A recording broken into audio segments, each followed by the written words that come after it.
చిత్ర పరిశ్రమలో ఎదగాలంటే ప్రతిభతో పాటు అదృష్టం కలిసి రావాలి. ఆనపగా ఎంత టాలెంట్ ఉన్నా ఆవగింజంత అదృష్టం లేకపోతే చిత్ర పరిశ్రమలో రాణించడం చాలా కష్టమని నటుడు కోట శ్రీనివాసరావు ఎప్పుడూ చెబుతుంటారు. నటి శుభ విషయం తీసుకుంటే ఇది నిజమేననిపిస్తుంది. వాళ్ళ అమ్మగారు సూర్యప్రభ అలనాటి హీరోయిన్. నాన్న వేదాంతం రాఘవయ్య గారు పెద్ద డైరెక్టర్. శుభ మంచి అందగత్తె, టాలెంట్ కూడా తక్కువేమీ కాదు. అయినా ఆమె హీరోయిన్గా నిలదొక్కుకోలేకపోయింది. తెలుగులో 4వ సినిమా నుంచే క్యారెక్టర్ ఆర్టిస్ట్గా మారాల్సి వచ్చింది. ఆ తరహా పాత్రలు కూడా ఆమెకు ఎక్కువగా రాలేదు. తెలుగులో అవకాశాలు తగ్గడంతో తమిళ, కన్నడ, మలయాళ చిత్రాల్లో నటించారు.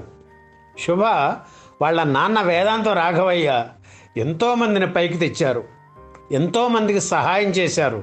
కానీ వారెవ్వరూ ముందుకు వచ్చి ఒక్క అవకాశం కూడా శుభకు ఇవ్వకపోవడం ఆమె దురదృష్టం. అన్నీ ఉన్నా అవకాశాలు లేక రేసులో వెనుకబడిన శుభ జీవిత విశేషాలను సేకరించి మీకు అందిస్తున్నాం. శుభ కంటే ముందు వాళ్ళ అమ్మగారు సూర్యప్రభ గురించి తెలుసుకుందాం. అలనాటి పుష్పవల్లి చెల్లెలు ఈమె. 1930లో పెంటపాడులో జన్మించారు సూర్యప్రభ. అక్క పుష్పవల్లి నటనని వృత్తిగా స్వీకరించడంతో సూర్యప్రభ కూడా మద్రాసు చేరుకున్నారు. వేదాంతం రాఘవయ్య దగ్గర డ్యాన్స్ నేర్చుకున్నారు. మిస్ మాలిని తమిళ చిత్రంలో ఆమె నటిగా పరిచయం అయ్యారు. ఇందులో పుష్పవల్లి కూడా నటించడం గమనార్హం. తెలుగులో సూర్యప్రభ తొలి చిత్రం లక్ష్మమ్మ. అంజలీదేవి ప్రారంభంలో నర్తకి పాత్రలు పోషించేవారు. ఆమె హీరోయిన్ పాత్రలు వేయడం ప్రారంభించినప్పుడు అంజలీదేవి పోషించిన నర్తకి పాత్రలు సూర్యప్రభను ఎదుక్కుంటూ వచ్చాయి. తెలుగు, తమిళ భాషల్లో డ్యాన్సింగ్ స్టార్గా పేరు తెచ్చుకున్న సూర్యప్రభ అందం దర్శకుడు వేదాంతం రాఘవయ్యను ఆకర్షించాయి.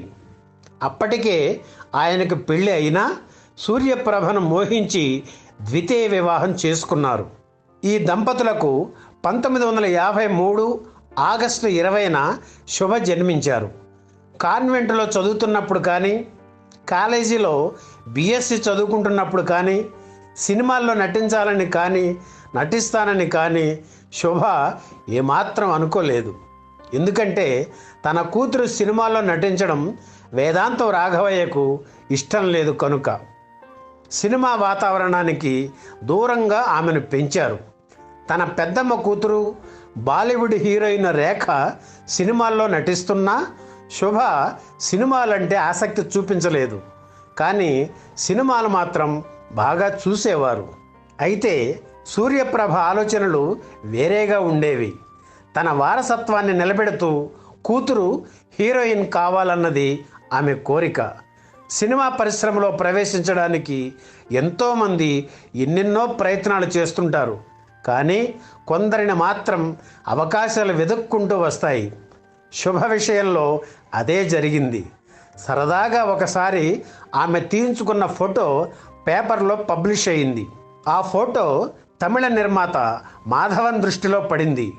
ఆ సమయంలో ఆయన శివాజీ గణేశన్ హీరోగా పట్టిగాడ పట్టణమా చిత్రం నిర్మిస్తున్నారు తమిళంలో.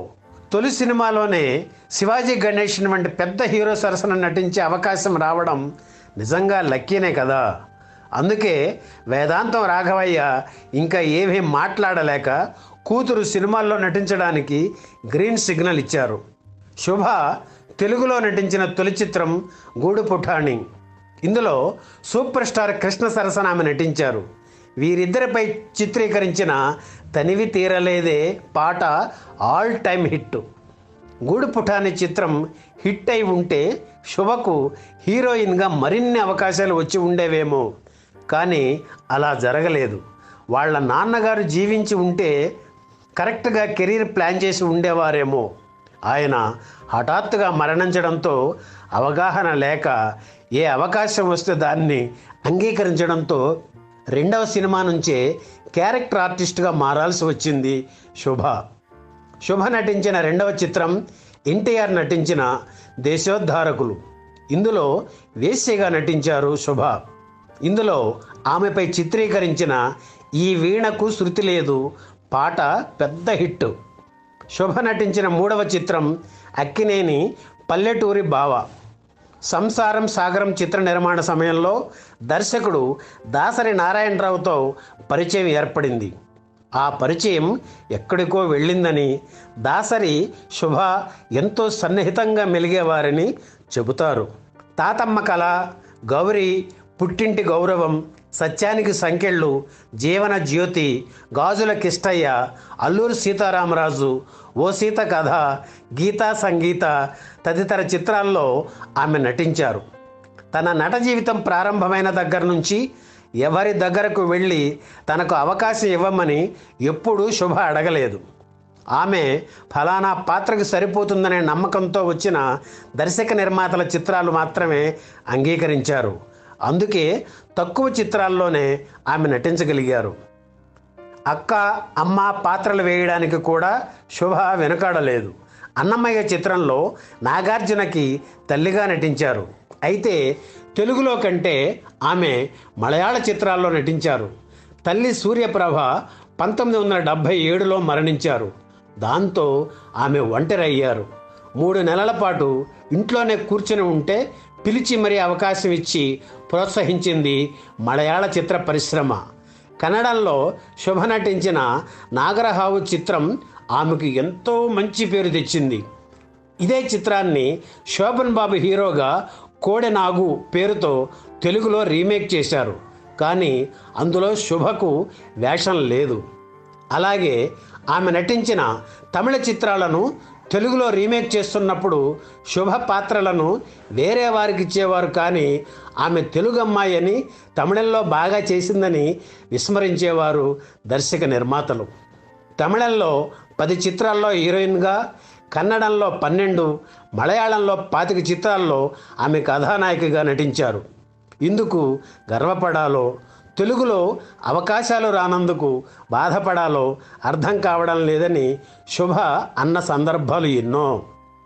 జీవితంలో ఎన్నో ఆటుపోట్లు చవిచూసిన శుభ పెళ్లి చేసుకోలేదు. కొన్ని చేదు సంఘటనలు ఆమెని అవివాహితగానే ఉంచేశాయి. చిత్ర పరిశ్రమకు దూరంగా ఉంటూ ఒంటరి జీవితం గడుపుతూ ప్రస్తుతం చెన్నైలోనే ఉన్నారు శుభ.